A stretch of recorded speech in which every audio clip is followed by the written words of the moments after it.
بسم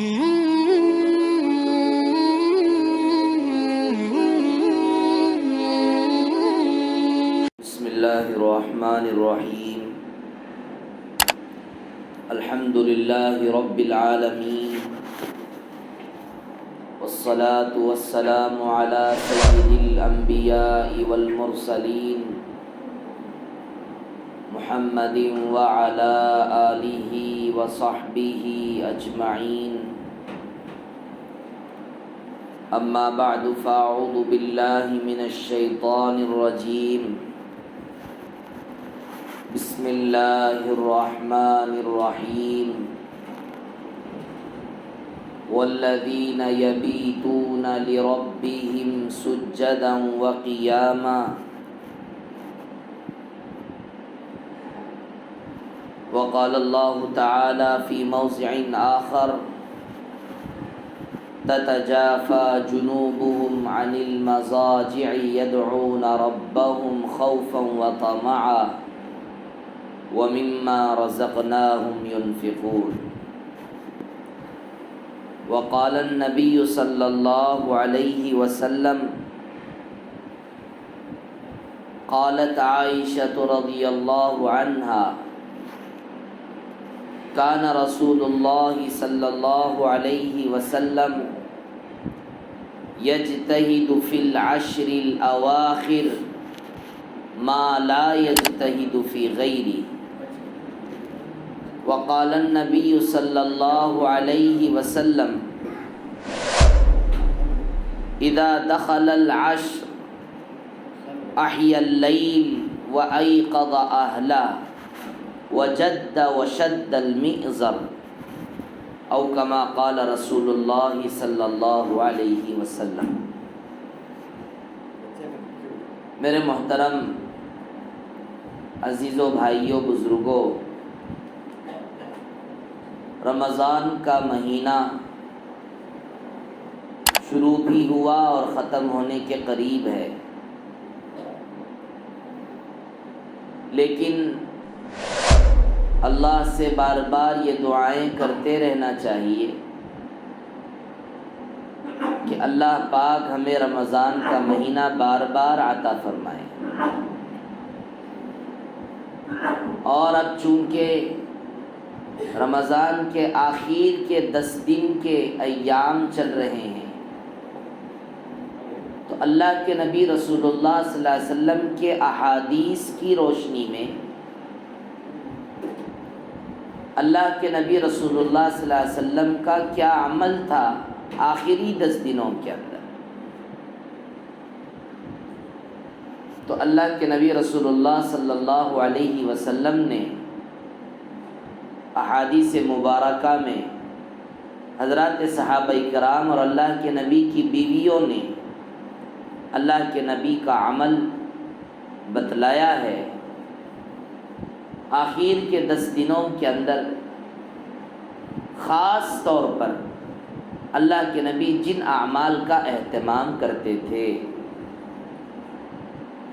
اما جان حضرت عائشہ صدیقہ رضی اللہ عنہا فرماتی ہیں کان رسول اللہ صلی اللہ علیہ وسلم یجتہد فی العشر الاواخر ما لا یجتہد فی غیرہ۔ رمضان کے جب آخر کے 10 دن آتے ہیں، اللہ کے نبی پہلے کے 20 دنوں کے مقابلے میں آخر کے 10 دنوں کے اندر اللہ کے نبی عبادت اعمال زیادہ کرنے میں لگ جاتے ہیں۔ ہمارا مزاج اس سے بالکل الگ ہے۔ ہمارا مزاج رمضان کی شروعات میں تراویح کے لیے صف میں تعداد بڑھ جاتی ہے، مسجدوں میں افطاری کے موقع پر مسلمانوں کی تعداد زیادہ نظر آتی ہے، لیکن جب دن بڑھتے بڑھتے رمضان کے عید کے دن کے قریب آ جاتے ہیں، آخر کے 10 دن آ جاتے ہیں، تو پھر مسلمانوں کا وہ جوش، مسلمانوں کا وہ جذبہ ٹھنڈا پڑ جاتا ہے اور رمضان کے عید کے شاپنگ کے نام پر اپنا پورا وقت عبادت و اعمال پر لگانے کے بجائے عبادت میں کمی اور کھانے کمانے اور لباس کو عمدہ سے عمدہ بنانے میں اپنا وقت لگاتے ہیں، جبکہ اللہ کے نبی رسول اللہ صلی اللہ علیہ وسلم جو جذبہ رمضان سے پہلے کا تھا، رمضان سے پہلے شعبان میں ہی اللہ کے نبی عبادت، شعبان سے ہی اللہ کے نبی روزوں کی شروعات، تو آپ سوچئے رمضان کا استقبال اللہ کے نبی نے شعبان کے ذریعے سے کس پرجوش طریقے پر رمضان کے لیے کیا تھا، عبادت کرتے رہے، روزے رکھتے رہے، لیکن میرے عزیزوں رمضان ختم ہونے کے قریب ہے تو جوش اور بڑھ جاتا تھا، نمازوں میں، عبادت میں اور اللہ کی یاد میں اور زیادہ مصروف ہو جاتے تھے۔ اس لیے اپنے دلوں کو تھام کر اور اپنے دلوں کو مضبوط بنا کر دنیا کے خیالات، عید کی خوشیاں عید کے دن ملیں گی، عید آپ کے ہاتھوں سے جانے والا نہیں ہے، عید آپ ہی کے یہاں ہونے والا ہے، عید تو آنے ہی آنے والا ہے، لیکن کسی چیز کے آنے سے پہلے اس کی خوشی میں فضیلت والی راتوں کو چھوڑ دینا، عبادت و اعمال سے اپنے آپ کو الگ تھلگ رکھ کر خوشی میں ہی اپنا وقت لگا کر وقت کو ضائع کر دینا، یہ تو عقل مندی کی بات نہیں ہے۔ اللہ کے نبی رسول اللہ صلی اللہ علیہ وسلم، صحابہ اکرام فرماتے ہیں، روایت موجود ہے، اذا دخل العشر الاواخر احیا اللیل وایقظ اہلہ وجد وشد المئزر، آخری 10 دنوں میں اللہ کے نبی پہلا کام تو یہ کرتے تھے، راتوں کو جاگا کرتے تھے، راتوں میں جاگ کر اللہ کی عبادت کرتے تھے، اور اتنا ہی نہیں اپنے گھر والوں کو جگاتے تھے، اپنے گھر والوں کو جگاتے تھے، اور روایت میں موجود ہے اللہ کے نبی اپنی کمر کو کس لیتے تھے اللہ کی عبادت کے لیے۔ اور اسی کی ایک مثال اعتکاف ہے۔ اعتکاف کے ذریعے اللہ کا بندہ اللہ کی عبادت میں لگ جاتا ہے، دنیا کی مشغولیتیں، دنیا کی مصروفیات اور تجارت اور دھندوں سے الگ ہو کر اعتکاف کے ذریعے انسان اللہ کے دربار میں آ کے پڑ جاتا ہے کہ میں تو آپ کے دربار میں آ چکا ہوں، آپ میری مغفرت اور بخشش فرما دیجیے۔ اور میں آپ کو بتلاؤں اللہ کے نبی کا پوری زندگی کا معمول، پوری زندگی رمضان کے مہینے کے آخر کے 10 دنوں میں اللہ کے نبی مسجد نبوی کے اندر اعتکاف میں بیٹھا کرتے تھے، معمول تھا اللہ کے نبی کا۔ روایتوں میں موجود ہے اللہ کے نبی ہر رمضان کو اپنے مسجد کے اندر اعتکاف میں بیٹھتے تھے، حتی قبضہ اللہ، یہاں تک کہ اللہ نے اللہ کے نبی کو دنیا سے اٹھا لیا۔ اس لیے میرے عزیز و بھائیوں، مسجد اور مسجد والوں کو چاہیے کہ اپنے مسجدوں کے اندر اعتکاف کا ماحول بنائیں۔ بہت سارے مسجدوں کے اندر الحمدللہ ہوتا ہے، تو اس لیے اس کی بہت زیادہ فکر ہونی چاہیے۔ ہر مسجد رمضان کے آخر کے 10 دنوں میں اعتکاف والے عمل کے ذریعے آباد ہو جائے۔ علماء کرام نے فرمایا کہ آخر کے 10 دنوں کا اعتکاف سنت مؤکدہ علی الکفایہ ہے، چھوڑنے کی اجازت نہیں ہے۔ بعض کام وہ ہیں کریں گے تو ثواب، نہیں کریں گے تو کوئی مسئلہ نہیں، لیکن آخر کے 10 دنوں کا اعتکاف اللہ کے نبی نے اہتمام کے ساتھ پوری زندگی، ایسا نہیں نفل روزہ ہے، نفل اعتکاف ہے، نفل اعتکاف تو پوری زندگی ہے، جب بھی آدمی مسجد میں داخل ہو تو مسجد میں داخل ہوتے وقت اعتکاف کی نیت کر لے، وہ نفل اعتکاف، لیکن آخر کے 10 دنوں میں اللہ کی عبادت میں اور زیادہ آدمی ڈوبنا، اللہ سے مانگنا، اللہ کے دربار میں آ کے پڑا رہنا، اعتکاف مستقل ایک باب ہے۔ اعتکاف کے اپنے الگ مسائل ہیں، پانی نہانے کی اجازت نہیں ہے، اور مسجد سے باہر جانے کی اجازت نہیں ہے، اور اپنے دنیا کے کاموں کے لیے جانے کی اجازت نہیں ہے۔ اللہ کے دربار میں مسجد میں پڑے رہنے کا نام اعتکاف ہے۔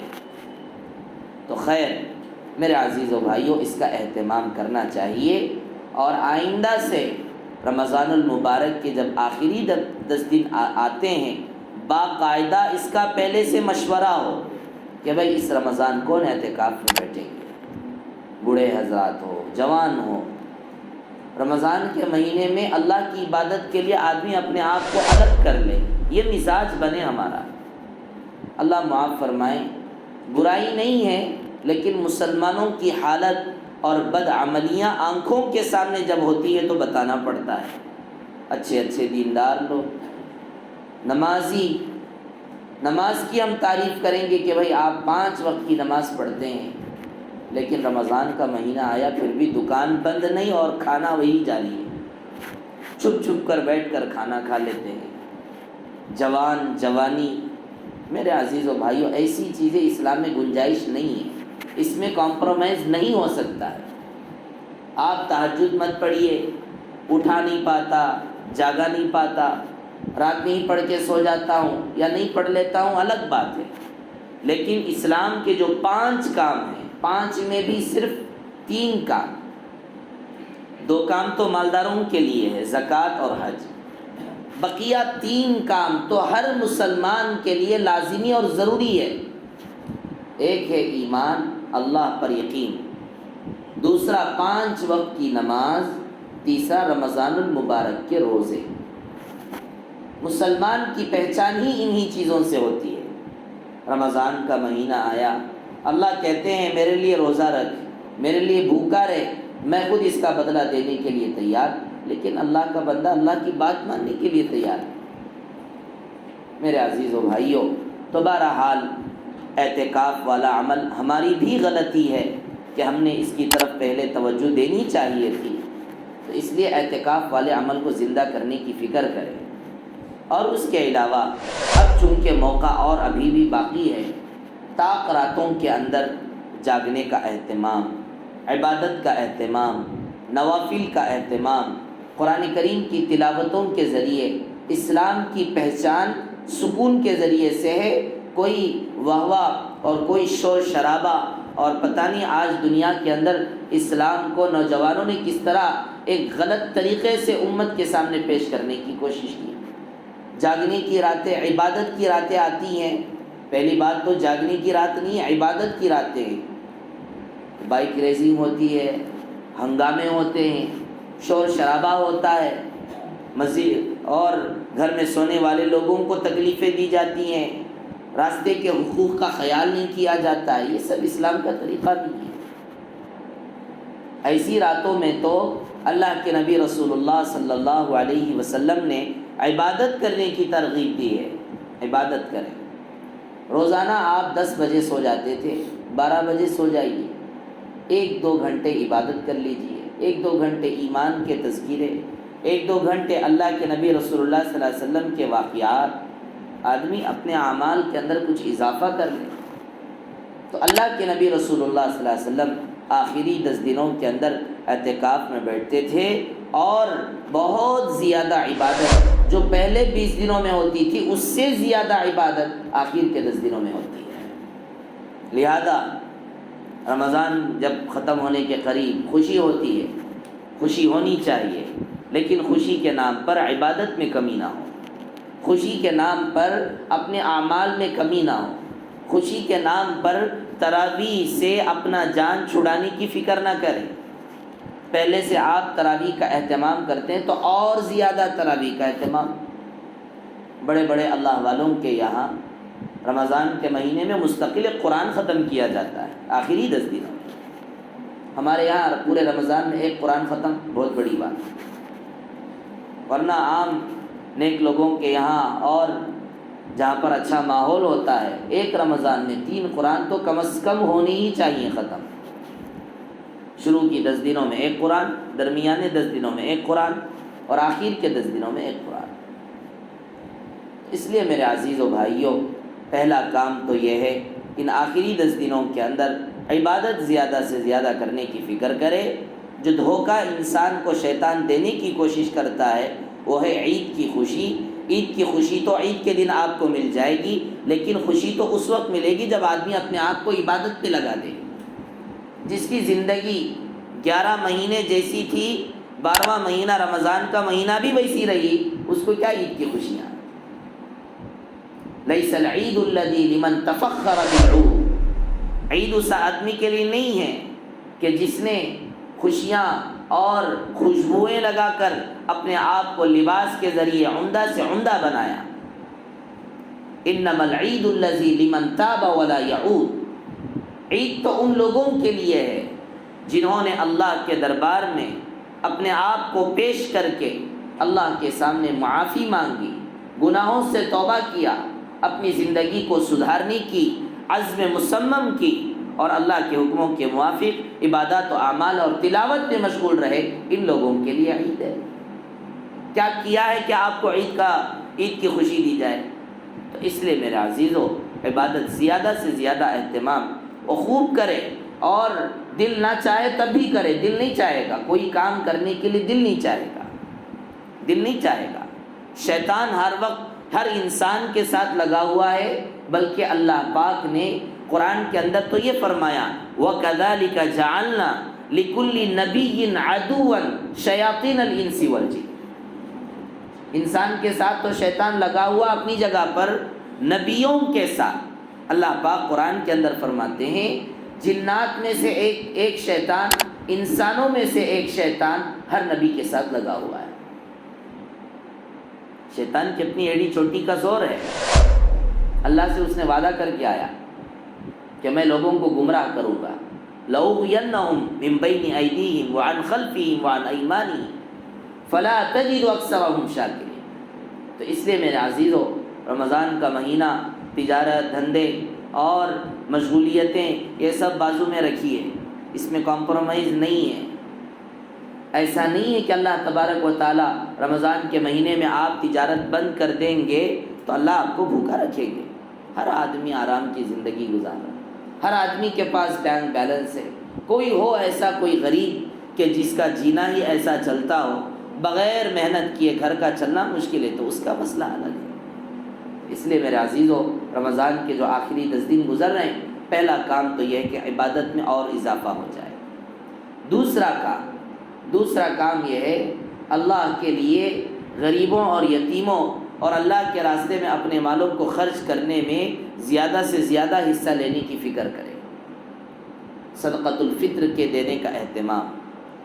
صدقۃ الفطر دینا، ایک فطرہ 100 روپے کا لگایا گیا ہے، تو آپ اپنی طرف سے، اپنے گھر والی کی طرف سے، اپنی اولاد کی طرف سے، اپنے بچوں کی طرف سے صدقۃ الفطر دینے کا اہتمام کرے، یہاں تک کہ آپ عید کی نماز ادا نہ کر لیں۔ اب مسئلہ ایسا ہے، عید کے دن آپ کو یہ مسائل بیان کریں گے تو وقت ختم ہو جائے گا۔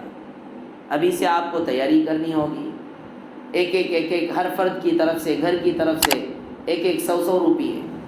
زکوٰۃ تو اس کے بارے میں بات ہو چکی، لیکن یہ تو دینا ہی دینا ہے آپ کو، تاکہ اولاد کی طرف سے صدقہ، بیوی کی طرف سے صدقہ، شوہر کی طرف سے صدقہ۔ تو عبادت کا اہتمام بھی زیادہ، اور اپنے مالوں کو اللہ کے راستے میں غریبوں پر خرچ کرنے کی فکر۔ اسلام میں غریبوں کا بڑا لحاظ ہے، غریبوں کو بھوکا نہیں رکھا گیا، غریبوں کی مدد سے پہلو تئی نہیں برتی گئی، غریبوں کی عزت، غریبوں کی فکر اسلام میں بڑی کی جاتی ہے۔ زکوٰۃ کا پورا نظام غریبوں کے لیے ہے۔ بتائیے آپ، دنیا کے اندر ہو سکتا ہے کوئی آدمی دیتا ہو، لیکن کنڈیشنلی اور باقاعدہ ضروری طور پر ایک سسٹم کے اندر باقاعدہ کہ بھئی آپ ہمارے اس دین کے اندر اور ہمارے اس طریقے کے اندر چلنا چاہتے ہیں تو آپ کو اپنے مال کا زکوٰۃ نکالنا ہی پڑے گا، تبھی آپ ایمان والے بن سکتے ہیں، مسلمان بن سکتے ہیں۔ ایسا کون سے یہاں کن کے یہاں سسٹم ہے؟ دنیا میں دوسرے لوگ مدد کرتے ہیں، بہت اچھا مدد کرتے ہوں گے، لیکن وہ اپنی خوشی سے کرتے ہیں۔ لیکن اسلام کے اندر تو باقاعدہ زبردستی، دل چاہے یا نہ چاہے، مان نہیں مان میں تیرا مہمان، باقاعدہ مالوں کا زکوٰۃ نکالنے کو اللہ پاک نے اسلام کے اندر مالداروں پر فرض کر دیا، دینا ہی دینا ہے۔ غریبوں کی مدد، غریبوں کے لیے کپڑے۔ کتنے ایسے غریب آج دنیا کے اندر موجود ہیں جن کے پاس کھانے کے لیے اتنا زیادہ راشن کا انتظام نہیں، نئے کپڑے خریدنے کے لیے کپڑوں کا انتظام، پیسوں کا انتظام نہیں۔ ایسے غریبوں کی مدد کرنا اسلام کی پہچان ہے۔ کون آدمی، کوئی اور آدمی آ کے ہمیں سکھائے کہ بھئی غریبوں کی مدد کرو؟ اسلام تو پہلے سے ہی غریبوں کی مدد کرتا ہے۔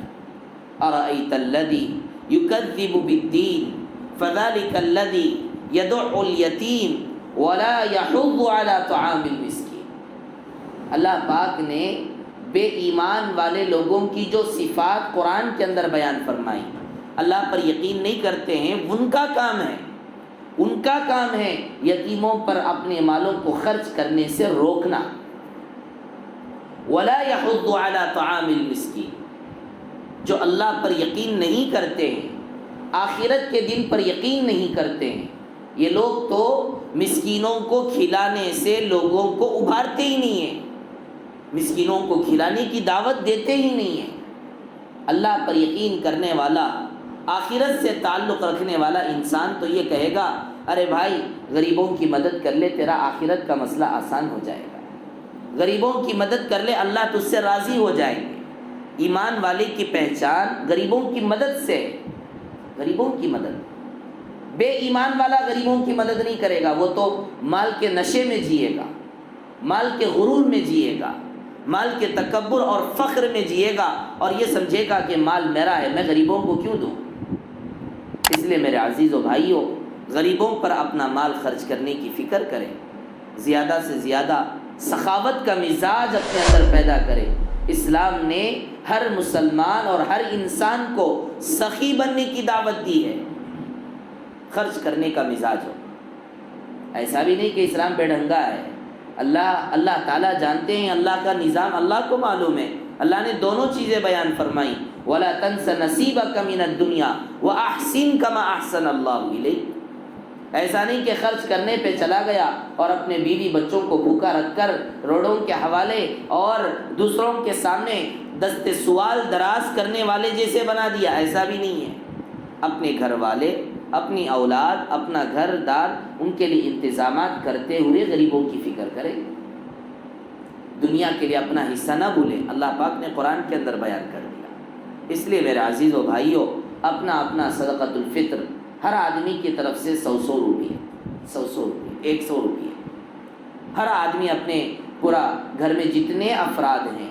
البتہ اس میں ایک ضروری اہم مسئلہ یہ بھی ہے، لوگوں کے درمیان ایک مسئلہ مشہور ہے کہ بھئی پیٹ میں جو بھی بچہ ہے اس کی طرف سے بھی صدقہ دیا جائے، لیکن مسئلہ یہ ہے کہ پیٹ میں جو موجود ہے اس کی طرف سے دینے کی ضرورت نہیں ہے۔ بچہ اس وقت بنتا ہے جب باہر زندہ نکل کے آتا ہے، جب تک پیٹ میں ہے اس کا کوئی یقین نہیں ہے کہ وہ باہر نکل آئے۔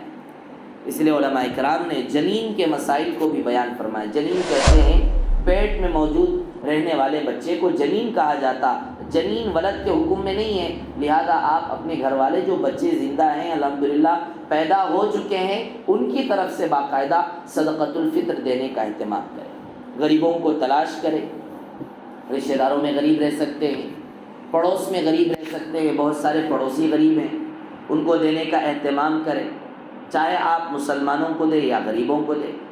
زکوٰۃ کا پیسہ تو مسلمانوں کو ہی دیا جا سکتا ہے، لیکن صدقۃ الفطر کا اہتمام، نفلی صدقے ہر کسی کو دیے جا سکتے ہیں، واجبی صدقے تو باقاعدہ مسلمانوں کو ہی دی جا سکتی ہیں۔ تو اس لیے میرے عزیز و بھائیوں، اپنے مالوں کا صدقۃ الفطر نکالنے کی فکر کرے۔ اور علماء اکرام نے مسائل کے اندر یہ بھی بیان فرمایا، عید کی نماز کے پڑھنے سے پہلے عید کی نماز کے پڑھنے سے پہلے ہی اپنے صدقات نکال کر غریبوں کے حوالے کر دیا جائے، یہ بہترین اور افضل شکل ہے۔ عید آپ ہی کے لیے نہیں، غریبوں کے لیے بھی ہے۔ ہم اپنے مالوں کے ذریعے سے غریبوں پر یہ نہیں جتانا چاہیے کہ دیکھو ہم مالدار ہیں اور تم غریب ہو۔ غربت کا مذاق، غریبوں کا مذاق کبھی بھی آدمی کو نہیں اڑانا چاہیے۔ یہ تو اللہ کی اپنی مرضی ہے، اللہ تعالیٰ جس کو چاہتے ہیں مال عطا کرتے ہیں اور اللہ تعالیٰ جس کو چاہتے ہیں غریب رکھ دیتے ہیں، یہ اللہ کی اپنی مرضی ہے۔ کتنے ایسے لوگ محنت اور مزدوری بہت اچھا، لیکن ان کی زندگی میں کچھ ایسا مسئلہ ہے وہ آگے بڑھ ہی نہیں پاتے ہیں، مالداری نہیں بن سکتے ہیں۔ آگے بڑھتے ہیں تو کوشش کرتے ہیں لیکن کامیاب نہیں ہو پاتے ہیں، تجارتیں ٹھپ پڑ جاتی ہیں، ایک سے نئی الگ الگ نئی تجارتیں شروع کرتے ہیں، کوئی کسی تجارت میں اتنا خاص کامیابی نہیں ملتی ہے۔ اللہ تعالیٰ کے قبضۂ قدرت میں ہے، واللہ یقبض ویبسط والیہ ترجعون، اللہ تعالیٰ ہی روزی کو بڑھاتے ہیں اور اللہ تعالیٰ ہی روزی میں کمی لاتے ہیں۔ تو اس لیے میرے عزیزو بھائیو، ہمیں چاہیے کہ غریبوں کا مذاق نہ اڑایا کرے۔ یہ مزاج بنتا ہے، شیطان ڈالتا ہے، ایسا نہیں کہ، اور آنا کوئی بری بات نہیں ہے، آنے کے بعد اس کو ویسے باقی رکھنا بری بات ہے۔ انسان کو شیطان بار بار کہتا ہے تیرا مال، تیری زندگی، تیرے عہدے اور مناصب، تیری گاڑیاں، تیرا بنگلہ، یہ دیکھ بیکار لوگ ایسے ہیں ویسے ہیں۔ شیطان غریبوں کا مذاق کروانے کی کوشش کرتا ہے، لیکن میرے عزیزو بھائیو، ہمیں غریبوں کا مذاق نہیں اڑانا چاہیے۔ غریبوں کا مذاق اڑانا اور غریبوں کے ساتھ اور بے دردی کا معاملہ، بے رحمی کا معاملہ کرنا حضرت محمد الرسول اللہ صلی اللہ علیہ وسلم کے سنت کے خلاف ہے۔ اللہ کے نبی نے کیا فرمایا؟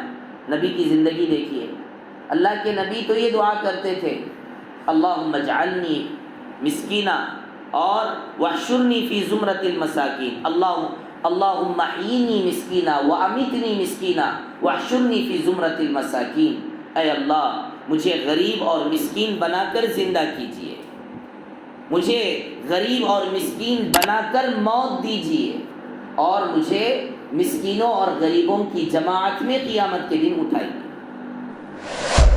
اور اسی لیے اللہ کے نبی رسول اللہ صلی اللہ علیہ وسلم نے فرمایا، تم لوگوں کے سادے سیدھے اور معمولی سے لباس اور ان کے طریقے کو دیکھ کر یہ مت سمجھو اور ان کو برا مت سمجھو، ان کو کچھ برا مت کہو، ورنہ ایسے معمولی لوگوں کے اندر، معمولی لباس اور معمولی زندگیوں کے اندر ایسے نیک لوگ رہتے ہیں، لو اقسم علی اللہ لابرہ، کہ اگر یہ لوگ اللہ کے سامنے ہاتھ اٹھائیں اور اللہ کے سامنے قسم کھا کر کہہ دیں تو اللہ تعالیٰ ان کی دعا کو پورا کر دیتے ہیں۔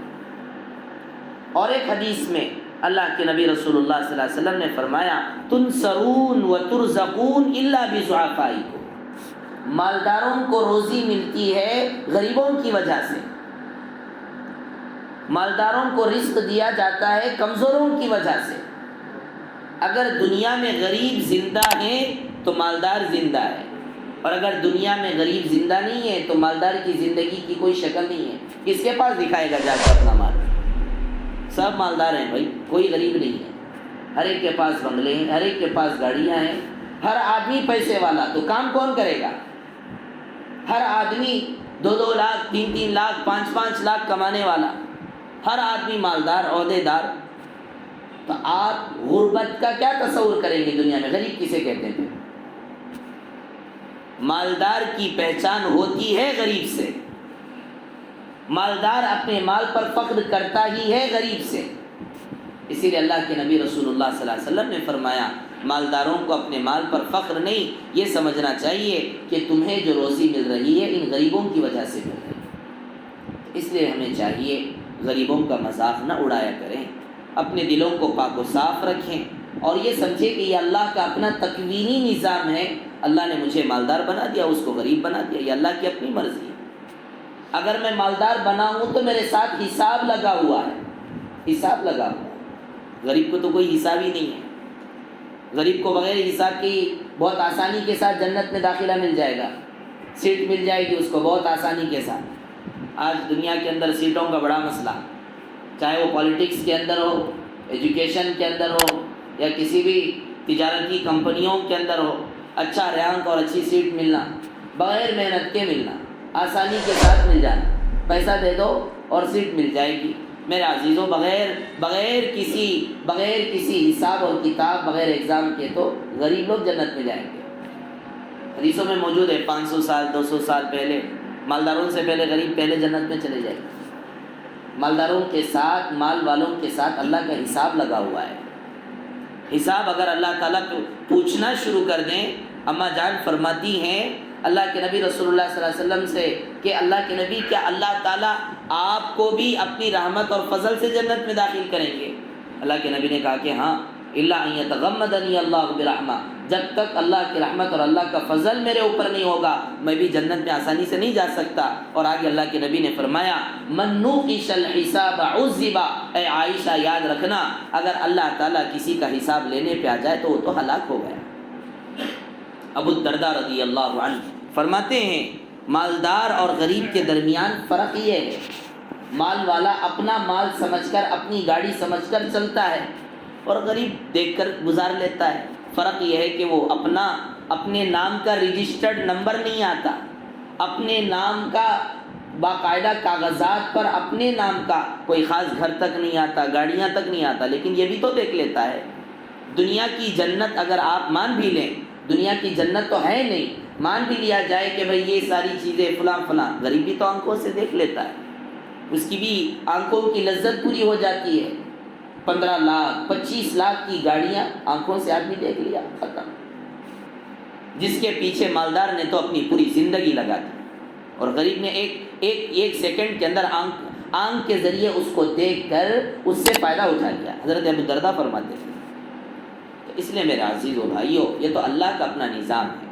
اللہ تعالیٰ کسی کو غریب اور کسی کو مالدار بناتے ہیں۔ مال والا اپنے مال پر فخر نہ کرے اور غریب اپنی غربت پر ناشکرا نہ بنے۔